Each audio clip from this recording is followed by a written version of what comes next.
কাঠের কাঠামোয় ফুটে উঠছে আগামী নতুনের ঘ্রাণ। সোহরাওয়ার্দী উদ্যানের বিশাল ক্যানভাসে বইয়ের ঘরগুলো তৈরি হচ্ছে পরম মমতায়।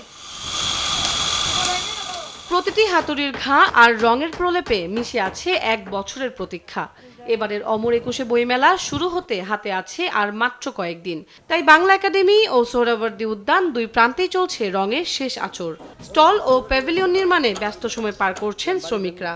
দিনরাত এক করে চলছে কাঠ বাঁশের লড়াই। দিন রাতের কাজ করা লাগে, মানে দিনেও করতে হয় রাত্রেও করতে হয়, কাজ শেষ করার জন্য। এই লেগে কাজ আলহামদুলিল্লাহ ভালো চলতে, যেহেতু মেলা আগে গেছে সামনে, এই জন্য আমাদের রাতে দিন 24 ঘন্টা কাজ করতে হচ্ছে। যত ক্লান্ত হোক রোজা রেখে, তারপর একটা তৃপ্তি আসে যে কয়েকদিন পরে ক্রেতারা আসবে, মানুষে ভরপুর থাকবে এলাকাটা। পাঠকদের ভিড় সামলাতে আর নিরাপত্তা নিশ্চিতে কাজ করছেন আয়োজকরা। প্রবেশ পথ থেকে প্যাভিলিয়ন সর্বত্রই জোরদার করা হচ্ছে কঠোর নজরদারি। সব প্রস্তুতি ছাপিয়ে এখন কেবল অপেক্ষা উদ্বোধনের, যেখানে লেখক, পাঠক আর দর্শনার্থীদের পদচারণায় মুখর হবে প্রিয় এই প্রাঙ্গণ।